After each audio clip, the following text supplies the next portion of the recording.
Congratulations on finishing your course. That was some hard work. Now what do I do with it? Is there anyone that will house my course and help me sell it?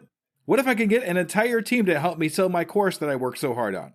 Have I got a discovery for you? The Great Discovery not only has a place for your course, but a network of affiliates that are eager to sell your hard-earned course creation. Want to make a little more money so you can build your course or invest in yourself? Opportunities for all this and more await you at The Great Discovery, or go to tuepodcast.net/discovery for more information. Once again, that's tuepodcast.net/discovery for more information about how to join The Great Discovery now. This is an Undiscovered Legacy production and proud member of Pod Nation Media Network. Hello, Scoob Believers, and welcome to episode number 107 of the Undiscovered Entrepreneur, and it's me, Scoob, coming at you to whatever device you happen to be listening on. All right, today's fantastic episode brings us David. Now, David brings 35 years of software expertise and built a company that grew to 800 customers across 22 different countries before a successful exit, making him the perfect guide for our entrepreneur adventure. After experiencing both a phenomenal success and a crushing failure, David created the Launch First methodology that helps entrepreneurs validate product market fit before investing heavily in development. Stay tuned as David reveals why most founders fail for the same reason, how he sold a product that didn't exist yet, and the surprising mindset of successful entrepreneurs that will transform how you approach your business. So, Scoob Believers, let's listen to David. Are you ready to unlock your entrepreneur potential? Are you ready to break free from all the barriers holding you back? Then you've come to the right place. Welcome to the Undiscovered Entrepreneur, your first step in getting across the start line. I'm your host and guide, Scoob, and I'm here with one mission: to help you overcome the obstacles standing between you and the start of your adventure. Whether you're dreaming of launching a startup, creating the next big app, or turning your passion into a thriving business, this podcast is your launch pad. Together we'll navigate the challenges, overcome hidden boundaries that stop us from starting, and learn how to overcome them with the help of others, experience them right along with you. So are you ready to take that crucial step to transform from aspiring to inspiring? Then let's get across that start line together, right here, right now, on the Undiscovered Entrepreneur.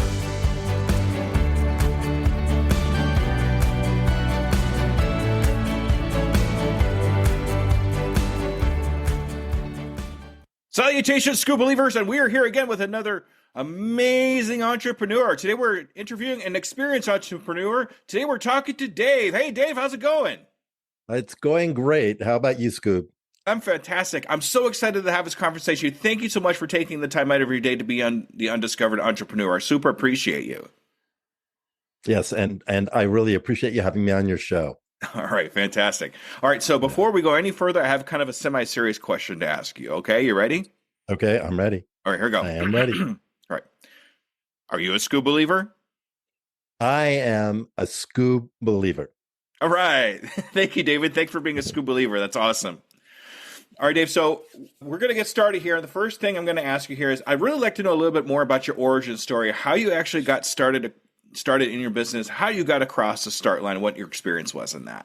Okay. All right. So, and there's really a few origin stories here. So I won't elaborate on this forever and bore everybody, but I started out in software over 35 years ago in enterprise. I worked for Computer Associates and Texas Instruments, and then I was a consultant and did project management for software projects at Intel, Motorola, Allied Signal, Arizona Public Service. So I had all this big corporate software experience in the very early days of my career. Then in 92, me and a partner started a software company in the logistics, inventory management, route distribution world. And it was the first Windows product in that industry because Windows 3.1 was brand new. It was the first version of Windows that actually people could use.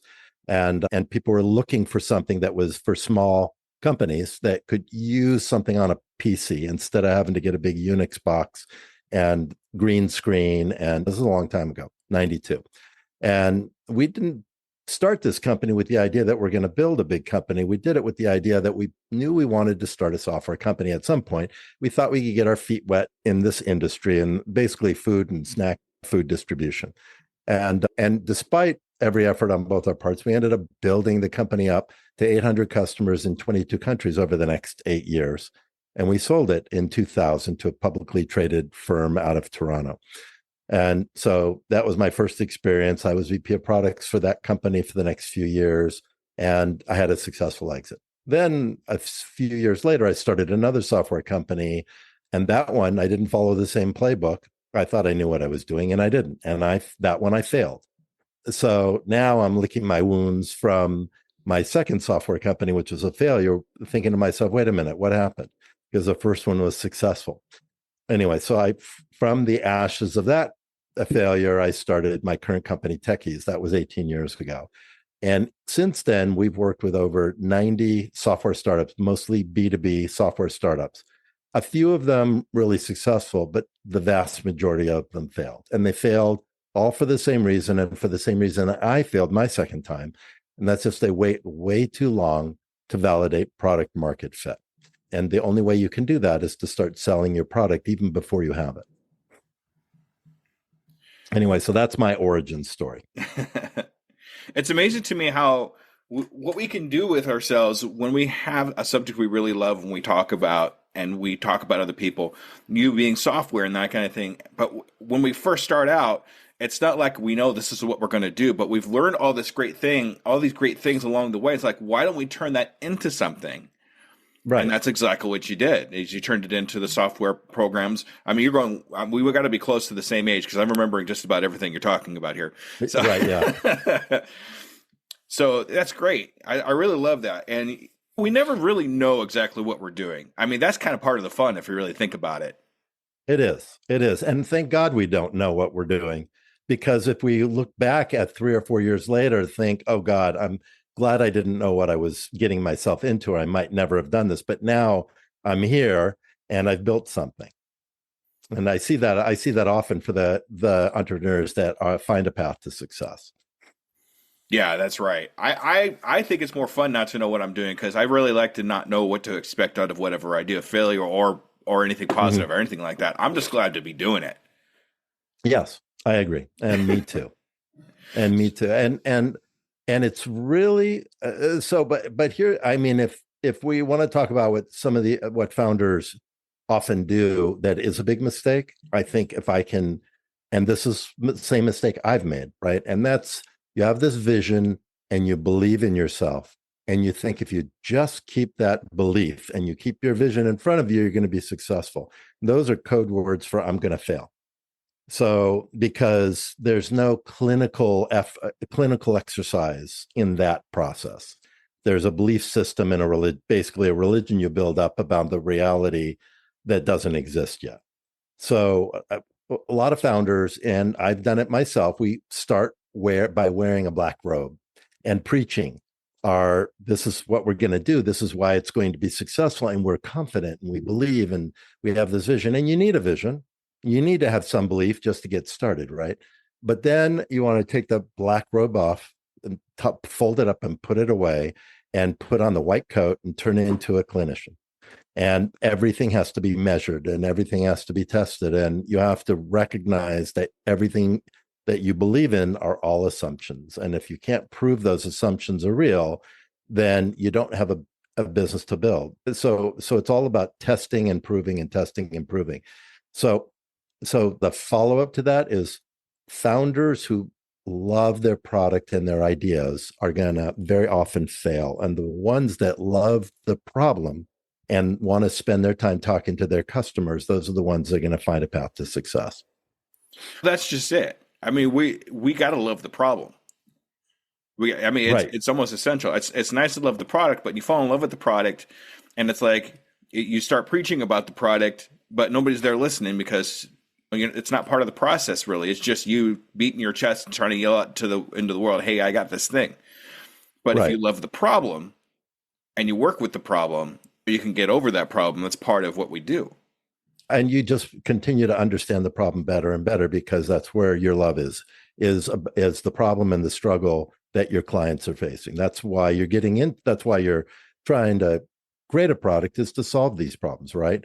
But it's just, then we get all enamored with the idea that we came up with to solve these problems, and it takes us off track of staying focused on the problem and staying focused on what the customer is struggling with. They say love is blind, and that's what happens. You love your product and you become blind to the reality of your business not actually growing, or the customer's not actually engaging, or not even necessarily actually solving the problem that's got you started in this whole adventure. Exactly. Do me a favor, and we talk a little bit about fear, and that actually has come up a couple, or failure, excuse me, and that has come up on a couple of what you've said. What is your actual? Everybody has a little different definition for fear, or well, my brain's not working today. For failure, yeah, for failure, yes. So, what would you define failure? I mean, how would you define it? There's a couple ways of defining it. One is you're just unhappy with what you're doing. That's a failure.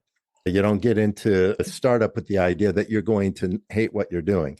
But a lot of founders end up there because they can't figure out how to make their product successful, and they're struggling. They're struggling to find a path, or they're running out of money. So I call failure basically once you've decided that your startup is no longer viable, that your idea is no longer viable because you can't find a path to product market fit. And the definition of product market fit in a B2B software world, because that's my world, is that you're selling enough product at a high enough cost with a high enough closing ratio that your lifetime value of the customer that you're acquiring versus the cost that it is to acquire each customer is roughly a 3-to-1 ratio or higher. And that is success. And that's product market fit, because now I have a predictable model that if I just take some of that profit, put it back into the energy to acquire customers faster, I have a predictable model that will scale and grow my business. And if you're not at that 3-to-1 or not even close, you've got a problem, because you don't have a way of growing a company that becomes profitable. So it's finding that formula, right? I'm solving a problem. It has a high enough value, and the customer I'm selling it to has a high enough perception that this problem impacts them personally, so that they lean forward when you talk about the problem, and they'll pay a lot because it costs them a lot. And when you find that early adopter customer, you can start to mine them for business and grow your customer base quickly. And the perception of the value of what you're selling or what you're putting out there is really important. You have to understand that the customer's perception of value is going to have a couple of things in there that will let them know that it's important, that it's something that they can actually use. For example, and this has come up a couple of times for me too, is the cost of the product, of whatever it is that you're putting out there. A lot of us seem to want to undercut ourselves and have a really super low cost, and suddenly it's a race to the bottom. Right. Yes, I agree. And if you don't really understand your early adopter customer, so I always say that if you're a starting out entrepreneur and you've got an idea, you can probably target lots of different niches. So it's important to know what they all are. However, you can only pick one niche initially. And that niche, the tighter you can make that niche, the smaller and tighter you can make it, the higher your closing ratio and the more you can charge. So the question is, who is that niche? And again, it's those two factors. How much does the stakeholder, the buyer in that niche, perceive that they are impacted because of the problem you're solving? And how much does it actually cost them? And those are two independent values.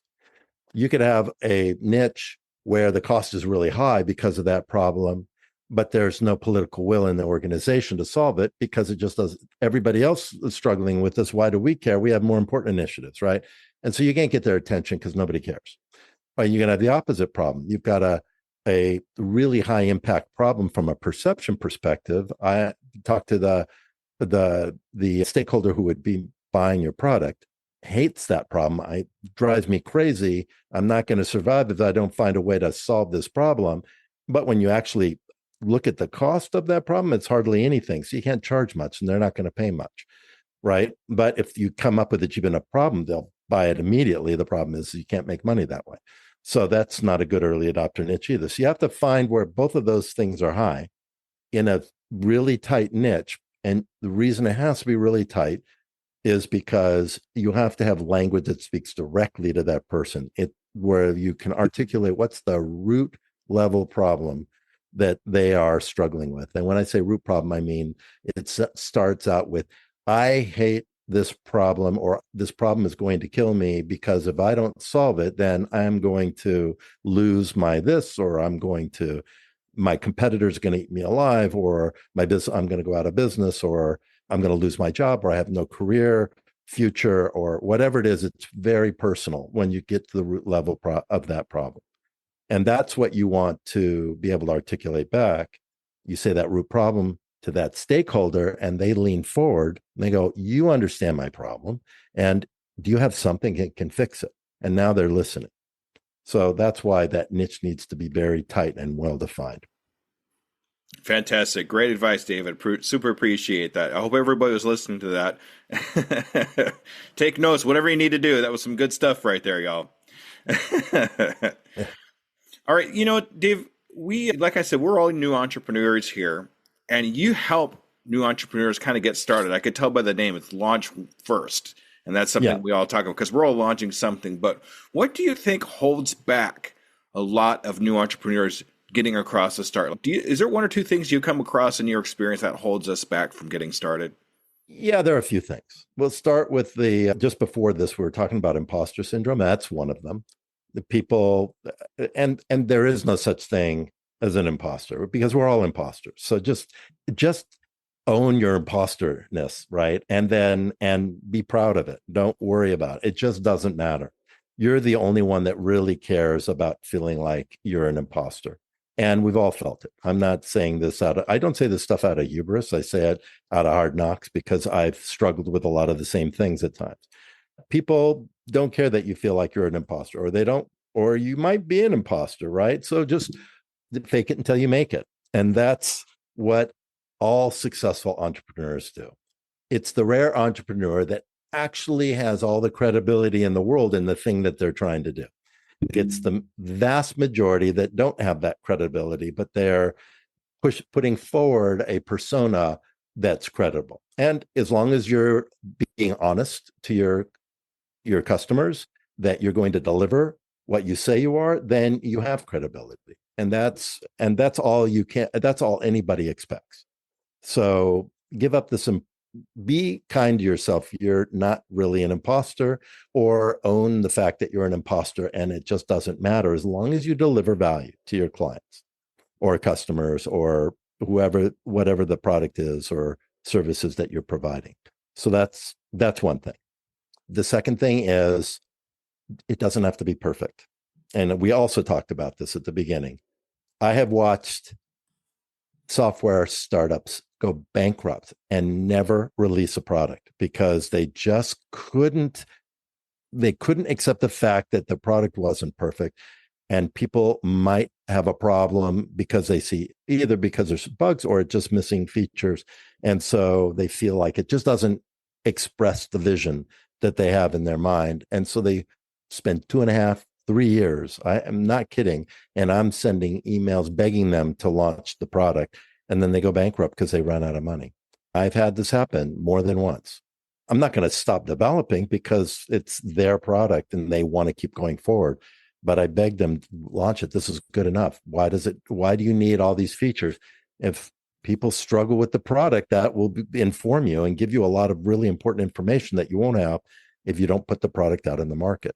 And launch first is literally the opposite of those founders that can't, what I call failure to pull the trigger syndrome. They cannot pull the trigger and launch the product. So what we do is we actually launch the sales and marketing engine with an animated design prototype, no product. And we go out and we do the hard thing first, which is we ask people to pay us money for a product that doesn't even exist yet. And if you've nailed down that, target market properly, and you know who that early adopter is, and you understand the value proposition and the problem's big enough in terms of cost and personal impact, and you're offering a big enough value for them to buy in early, you can actually sell your product in enough numbers to get to that 3-to-1 ratio, that golden ratio for a SaaS B2B product. And there are many examples of doing this. People go, you can't sell a product that doesn't exist. That's just not true. Elon Musk is a perfect example. Before he was Elon Musk and his electric sports car that didn't exist, and he raised a fortune on that thing, which was his foundation for starting Tesla. So, and that car didn't come out until I think a year or two ago. Yeah. There was no Tesla sports car. And he was selling that, and he sold thousands of them in a decade ago, or however long it was, before there was any kind of Tesla car on the market. Yeah, and that makes for a good point too. We have to put out that smallest viable product so we can get some kind of validation of the product itself, even if it doesn't exist anymore. I've seen so many people release something out there that doesn't exist. I mean, like, even if it's just an idea of, hey, I'm going to have this course I'm going to put out. What do you think of this? Mm-hmm. And would you be willing to spend $5 on it right now? Just as an example, of course. Right. So here, you don't even have your course set yet, but people are already saying, oh, that sounds great. I could really use that. And putting their hard-earned money out there to buy a product that doesn't even exist yet. Then if you get enough people to actually buy into it, now you know that it's going to be a viable product, something people already want. Go ahead and then build it after the fact that people know, and that'll help you with that kind of problem. Right. And also now when the product does come out, you're going to get a lot of feedback from people who are invested in the product. A lot of software companies will release free betas because they have an MVP, which means minimal viable product. So it's a small piece of which is what you should do if you're a software company, is release an MVP. It's a small part of your vision. It doesn't have all the features, and and again, it's that imposter syndrome thing. They don't feel worthy that they can charge for it yet, so they put out free betas to get feedback, and that's a mistake because they're not finding out whether the product actually has product market fit and people will buy it, even if they get people to start using the beta. Because then later on, they turn on the revenue engine. They've been getting feedback from a non-invested beta users. And they're just giving feedback that doesn't really matter most of the time, and giving you the wrong kind of direction. Then you try to charge for your product, and then you find out nobody wants to buy it. And it's much better to find that out early and pivot before you've made this big investment in developing the software, because it's much harder to do that after you've developed the software, much more costly to pivot. It's going to work for you a lot better if people are willing to put some skin in the game and put their hard-earned money out there for something like that. Because a lot of more times than not, if you're give it to them for free, they're going to want to keep it for free. And then if it's not free anymore, they're going to, okay, what? No big deal. I wasn't paying for it anyway. So, and then they move on to something else. If there's something they've already invested in, money, time, anything like that, then you know it's going to be a viable product. Exactly. That's exactly right. Anyway, those are a couple things I think of when I think of how to start and how to overcome some of the most obvious pitfalls that founders fall into when they first start their business, or when they first start to conceive of their business. Fantastic. So when you were first getting started in your first business, was that what kind of held you back too? Was some of those things? I mean, we had talked about imposter syndrome. Was that kind of the thing that kind of held you back the most when you were first getting started? Actually, I didn't feel that in my first company. I did feel that in my second company. In my first one, and I did all the things that I just said you shouldn't do the second time around, which I did not do the first time. I don't know why. I just should have followed the same playbook. I put out a product. It was free. It was a business to business network for wholesale auto dealers. And I was getting traction on the platform where people were posting their cars and I mean, these are all wholesalers, right? And dealerships were posting their cars, and then wholesalers and dealers would be sourcing cars for customers through the platform. There was no transactions on the platform. It's just a place to find them, because it was very hard in the early in the early 2000s to find a car that met a customer's requirement. Mm-hmm. You had to go to the auctions. That was the only place you could go. You go to a dealer and they didn't have any place to look it up. So I thought, okay, I'll get this critical mass, this idea of social networks I had in my head, critical mass of people sourcing cars this way, and then I'll raise money and then we'll start to charge for it. That was a dumb thing to do. And I did actually get offer for investment. I was trying to raise 1.2 million and I got that offer, but they wanted way too much equity. And so I declined it and I never got another offer. And then I ran out of money and had to start Techies. So it is and it was much easier to raise money back then than it is now. I should have started charging for the product right away. And I should have just offered good enough value for people buying in early so that they would be willing to buy in early, and they would have helped build a network much faster because they would have been invested users. So I just didn't follow the same playbook. And the first time around, I started charging for my product day one. And it took a while to get my first customer. But we were, in that day in the early 90s, this was through trade magazines. We had every 2 weeks, a copy of the magazine would come out. We'd have a quarter page ad. And by the third week, we started getting some orders for our product. And then it started to grow. And then we went to for first trade show that fall. And we had lines out our booth because we were the first Windows product. And we had a booth in the back corner of this huge trade show because we had all the snack food vendors there, right? And all the manufacturers for vending machines and all of the people that distribute product. And so you had Fritos and Coca-Cola, Pepsi, really, really big trade show. And we had a tiny booth in the back corner. It was a last minute thing. We had literally a plastic sheet that had our name on it, right? And a PVC pipe pushing it out so you could see it from both sides of the aisle because we figured nobody'd ever find us. And we had people lined out of our booths for 3 straight days.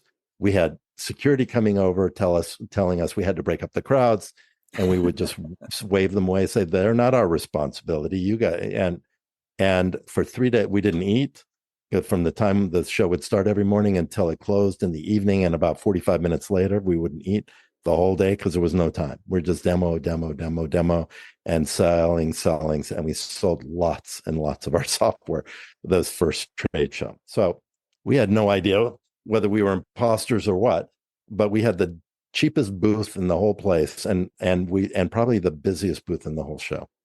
And we had no idea what we were doing. All right. The second time around, I thought I knew what I was doing and I did it all wrong. I should have done it just like I did the first time. Go out, sell early and sell and let your buyers guide you. Yeah, that's good advice. Let your buyers guide you. They're the ones that are going to be buying the product. They're the ones that we have to model things after. So what a great experience, though. That sounds like a blast. It was a blast. I mean, very heady, right? It gives you the wrong idea about why you're successful and your own ability to be successful, right? Because you have to do the right things. Sometimes you get lucky. Sometimes you just have great instincts. There are people that really have those instincts, but the people that have those instincts don't believe they're great. Most of them, they are high anxiety people that are just afraid everything is going to cause them to fail. And so they think they contingency plan like crazy. So they have execution plans like crazy out of their heads, no matter what happens in the market, with their customers, in their business, they know what they should do if things slip left or they slip right because they expect that something is going to take them out. There's a podcast called The Happiness Lab, and the woman who runs it is Laurie Santos. She's a Stanford professor. It's actually a pretty big podcast, and she did one of her episodes on this exact about what makes really successful serial entrepreneurs. And when you ask them, they'll say, I was just in the right place at the right time more than once, right? And you scratch the surface just a little bit, and you find out these are high anxiety people who are just brilliant and constant contingency planners because they know something is going to take out their business, and they stay up at night thinking about what that could be and how they would shift if that happens. So no matter what happens, they feel lucky because they've thought about how to deal with it. Right. And most of us don't do that. And she was saying the myth of power of positive thinking. These successful CEOs are not positive thinkers. They're contingency planners. They're doomsday. They're trying to fight off the doomsday, no matter where it comes from. Anyway, so that's, yeah, ever since I heard that episode, that was several years back, I think about that and I know it's true. It's been true in my life too. And true with the successful entrepreneurs that have started and been really successful with software companies that I've helped them become successful by being the developer, not by being such a great business person. They were the great business person. That's some fantastic advice to pre-plan things that'll go wrong or that could possibly go wrong. That way you're prepared for them if it does happen. So, oh yeah, I was thought about this and I know exactly what to do because I thought about this. I knew this was going to happen. So here's what we need to do. And get over that hump and then you can move on. So that's some good advice to have a pre-plan, basically. And not just small things, but what happens if there's a pandemic? What happens if a war breaks out in Europe? What happens? I mean, big things, right? What happens if we go into mass inflation or we go into a depression? Or how will those things impact my business? And what if that does happen? What can I then do? If I know it's how it's going to impact my business, any one of those things could make your business fail, right? Is there a mitigation strategy that I could implement if that starts to happen? Because if you don't think through those things, when these things start to happen, you put blinders on and you don't want to admit that this is really happening. But if you've thought about it and what it will do to your business, the impact it'll have, then when it starts to happen, you're aware of it. You can recognize the impact that it's going to have or is starting to have, and you can start putting things in place to mitigate, to avoid that impact. Exactly. That's awesome. That's good advice. This next question I ask all my entrepreneurs. I think you might have answered it already, but does not sound like I'm rehashing something over again. I like to ask them this because I'm sure, I mean, you've done a lot of podcasts. You get, what's your hardest pitfall? What's your hardest problem? Blah, blah, blah, blah, blah, blah. I'd like to know what your hardest pitfall is that you're most proud of. I'm so glad this pitfall happened because the outcome of the pitfall had something really amazing for me on the other side of it. So what was like that? What was that for you? Okay. So I was successful selling my first company. All right. There's no question this was my biggest pitfall. I sold it. I had the option to sell it for mostly cash, but I didn't. I sold it for mostly options, 95% options. And it was worth $10 million on paper. This is 2000, right? March of 2000, right when 3 months before the internet bubble popped. And the company that acquired us was on a rocket ship. They were a logistics company, an internet-based logistics company. And their stock went from 96 to 2 over the next 3 months, which meant my options were underwater by about $40. They never recovered. So that $10 million, I was only able to get $80,000 out of that acquisition. So I lost $10 million in 3 months. I really lost about $3 million because I could have done the deal mostly for cash, and I didn't. I was thinking, no, this internet bubble could never pop, right? It was so short-sighted. Once again, risk mitigation, right? I should have sold it mostly for cash and kept just a small portion of it in options. So I was VP of products for them for the next couple of years. And then I went out and started my second software company, which failed, and then started Techies. So I basically take a nap for about 2 weeks and then pick myself back up. I think of what it is I want to do. Do I want to get a job? Do I want to start something else? And I always have an idea that I want to pursue and start. And I believe that I can turn it into something. That is the one thing I do believe. And then I just dig in, muck and grind, and build it from ashes into something small. And then it starts to grow. And Techies is it was out of those ashes. Fantastic. So basically, if you didn't go through all that, Techies probably wouldn't even exist. Oh, it would not exist for sure. It would not exist. No, if I had that $10 million, who knows where I'd be right now. It'd be very different, right? If I was success, if I ended up cashing out of that properly. And I have a great company now, and I love what I do.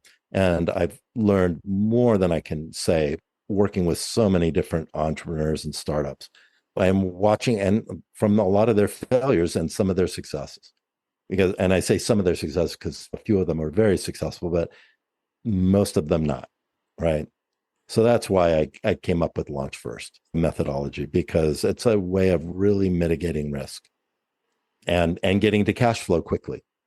But it's hard for entrepreneurs to do that. They don't want to ask people to give them money for something they haven't created yet. It's difficult. It really is, because you don't have a tangible product to show them. So it's like, what am I doing? Just asking for money. And that is the tough thing to do. It's funny that you had experience with car dealerships, because I used to be a car salesman. I sold cars through that time that you were talking about earlier. So I know exactly what you're talking about. Yeah. But yeah. And the reason is I got out of software. This is a little side thing. And I got a dealership license, and I thought I would just buy and sell, which, by the way, that is a hard thing to do. I did not know how hard that was going to be to get the license. The FBI background check, that takes 10 weeks to go through. I mean, it's a really deep background check. And to get a license, and it was in Arizona anyway. So I got my dealer's license. I was going to buy and sell high-end cars to well-heeled individuals, right? Somebody looking for BMW or Mercedes or whatever, or Porsche or Ferrari, whatever. And I was going to source those and sell them. And in the process of doing that, I found it's really hard to source cars. This is how the whole sale dealership thing started. Then right away, I started thinking software solution for this. And I had a good solution. I just didn't prosecute that business properly. That's okay. We forgive you, because we like techies better anyway. Yeah, me too. That was a long time ago. I've made plenty of mistakes, but I've done some things right too. But I love watching my customers be successful. That's probably the most important thing, the most fulfilling thing. So since we're kind of on the subject here, tell me a little bit more about Techies and what that actually does for us, since we're kind of talking about it. So we're a software development company. So if you have an idea for a software product, in particular in the B2B space, but it doesn't have to be, it could be B2C. We don't build games. We used to, but we're not a game software company, but we do everything business related. Then we'll help you conceive of the product, design it, and hopefully build a high fidelity prototype that's pretty much a very animated version of the design, and then go out and try to do some pre-launch sales to potential customers, and also help you do the niche analysis if you are interested in Launch First. But if you're not, and you just want to build the product, we'll do that too. And then we develop it and launch it, and then we become your outsourced IT and software development group, as long as you want us, until you want to build your own in-house group. And we'll help make that transition when you're ready to do that as well. Fantastic. I think a lot of people could really use that. I know I can. If I came up with something, there's no way I could draw a picture on a piece of paper and hope people understand what the heck I'm talking about. But somebody that has that, that it's not, if it's not in your zone of genius to be able to do that, at least we have somebody out there that we could say, hey, this is kind of my idea, and they could draw it up for you because it's in their zone of genius, and they can make it look like it's supposed to, and then you could sell it from there. So that's amazing. Yeah, and there's some genius on my team. They're incredible designers and developers. And if you go to the Techies website, you'll see at the very top, it says hyper exceptional software development team. And I don't expect anybody to believe me just because I put it in big letters on my site, but I'll show you evidence of, if you're an exceptional software team, you produce certain artifacts that typical software development teams don't produce. And I'm happy to show anybody what those are, so they can understand what makes a team really exceptional and how they would evaluate any other team they might look at to see if they're up of that standard and that quality. And we're few and far between teams but we've also taken 17 years of never feeling like we're good enough, and constantly improving and building systems and building our procedures and protocols so that we can put a marquee like that at the top of our website. That's amazing. We'll have all that information in the show notes if you want to check out David and Techies and all that good stuff that we just talked about. So since we're all brand new entrepreneurs and you have all this experience in starting things like that, I'd like to know if you came across somebody that's saying, hey, I'm starting a business, what word of advice would you give them? What steps would you have them take? First of all, where are they solving a problem that they struggle with themselves? Do they come from an industry where other people do the same thing they're doing and are struggling with the same problem that they're struggling with in the same way they are? And third, do they have reach to some aspect of those people in that industry? Those are foundational things that if you have those, you've already de-risked your startup significantly, because you're solving a problem, you understand its value, you understand how it impacts you personally, and you know how to reach people that are just like you, struggling with the same thing you're struggling with.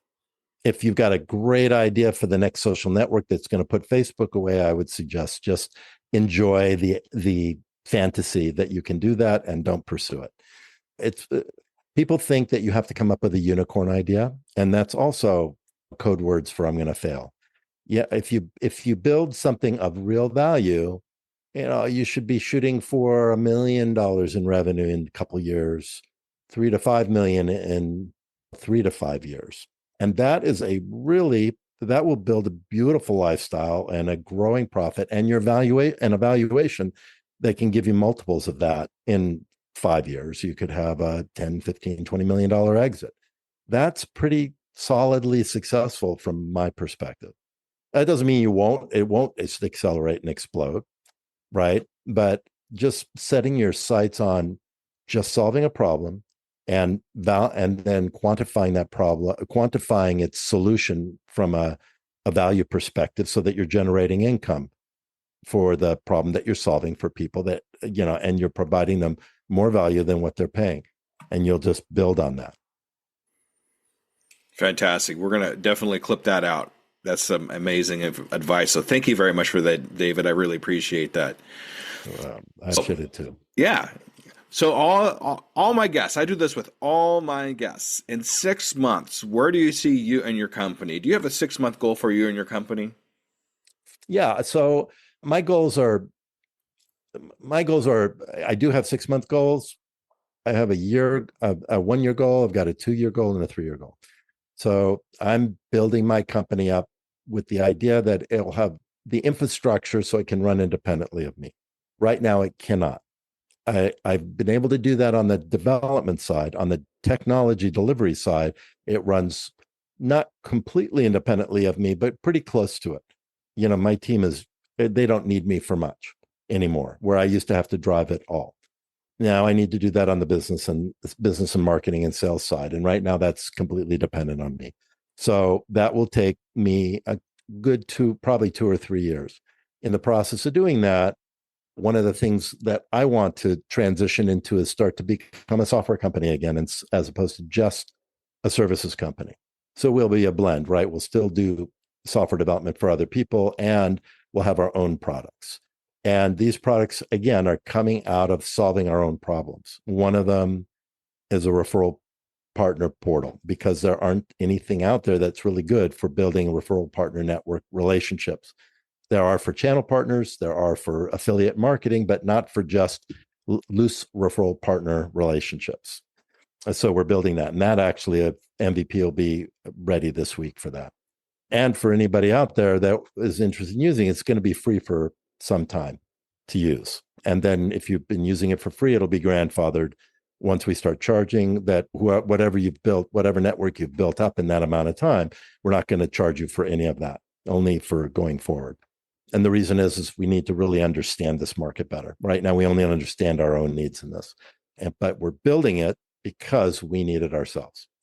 Also, we do project estimation in much more detail than most software companies do. It's part of our exceptional stuff that I was talking about, but it's an expensive process. So we're building an AI model that mimics our estimation methodology and maybe even improves on it a little bit. And that's a product that we're going to start to provide to the market and sell. And that one we will do a launch first model on, where we'll go out and do pre-launch sales before we build the SaaS version of it. Another one, one of the big things with project management is having to update the project management system and track all the changes and bugs and things like that. and for clients to be able to do it, right? So we like our clients to be able to enter the bugs themselves.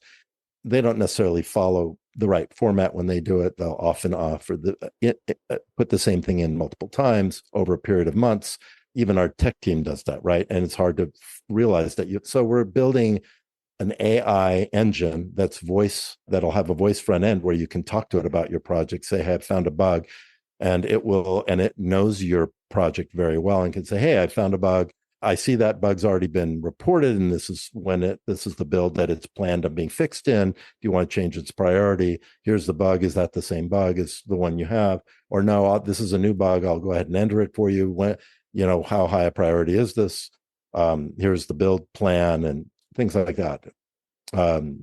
Or no, we've already fixed that bug, the one you're talking about. Refresh your cache and see if you still get that bug. And if not, then I'll reopen the bug. Things like, right, and it'll be AI. They can just pick up they'll have it on their phone. It'll be an app that we give them. This is something we're building that we figure that just about every development team and project wants this desperately, because we want it desperately, and it doesn't either. Stuff like this. So we're building all these things because we need them internally, and they help make us more exceptional. I mean, that's always our goal, because we don't ever feel like we're there. And while we're doing it, we're solving the same problems. We know other people that are just like us are struggling with the same problems we're struggling with, and we have some reach to that market. So that's that model I was talking about.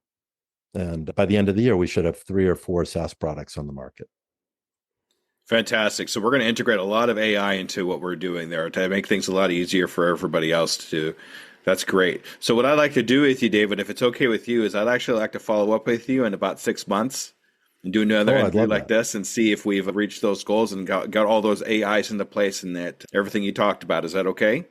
Absolutely. Please hold me accountable. Because you're not just accountable to me, you're accountable to an entire audience that I'm talking to here. So I think that's awesome. I would love to. All right. 6 months from now, let's circle back and see if any of these things came to pass, and or if they have, at what level have we been successful? Exactly. That's awesome. All right, David, this is your time to shine. This is the time where I want you to talk about, advertise yourself. Tell us how to get a hold of all this great information. Okay, ready, set, go. Okay, you can find me at techies.com. And Techies, for people that are listening to this, is spelled TEKYZ. TEKYZ.com, and we'll get to our website. There's a contact us form there. You can email me directly too. If you've made it this far into the podcast, I'll give you my email. It won't be in the links, but I'll give it to you. It's david@techies.com. Pretty easy. And I'm easy to find on LinkedIn. And I would love to hear from you. And I love to just talk with people that are interested and considering doing something, or maybe they're struggling with an existing software development company and they don't know if that really what that means, and whether it's really bad or whether this is normal. And I'd be happy to just give you free coaching on things like that. Fantastic. All right, David, thank you so much for being on the Undiscovered Entrepreneur. This has been an absolute blast. So much great information. I love your stories, and I really look forward to talking to you in 6 months. Oh, yeah, me too. I'm looking forward to that. I'm really looking forward to that in 6 months. Thank you, Scoob. Thanks for having me on. Absolutely. All right, Scoob Believers, thanks for the show, and make sure you stay tuned for the wrap-up. All right, everybody, thank you. Bye-bye. All right, Scoob Believers, that was David. What a great interview. I loved talking to him. He had so much valuable information for us, and I loved his stories about imposter syndrome and how he grew his business, even after a failure. That was awesome. But as usual, I do have a couple of takeaways from this. Turning setbacks into success stories. I mean, every entrepreneur adventure includes failures, but these are simply stepping stones to greater achievements. David transformed his devastating $10 million loss into the foundation for techies, proving that our greatest setbacks often become the launchpad for our most meaningful ventures.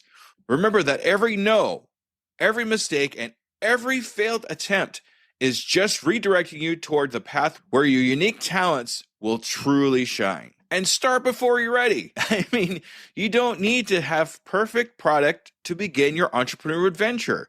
You just need to start selling your solution to a real problem. David's success came when he launched sales before his product was even fully developed, validating the market fit and building invested customers. The fear of imperfection holds too many of us back, but your good enough might be someone else's game changer. Take that imperfect step today and let your customer guide your evolution. And with that, thank you very much, Scuba Believers. It's been amazing, and I will catch you on the next episode. Goodbye, everybody. And there you have it, future entrepreneurs. We've taken another step towards our journey to get across that start line. Remember, every great business starts with a single idea and the courage to pursue it. You've already shown that courage by joining us here today. As we wrap up this episode of The Undiscovered Entrepreneur, I want to remind you that the start line isn't as far away as you might think. With each bit of knowledge you gain, each fear you face, you're getting closer to launching your dream. Until our next episode together, keep pushing, keep dreaming, and most importantly, keep taking those steps across the start line. They'll all add up to big strides in your entrepreneur adventure. This is Scoob, your guide across the start line. Remember, your future is waiting. I can, I am, I will, and I'm doing it today.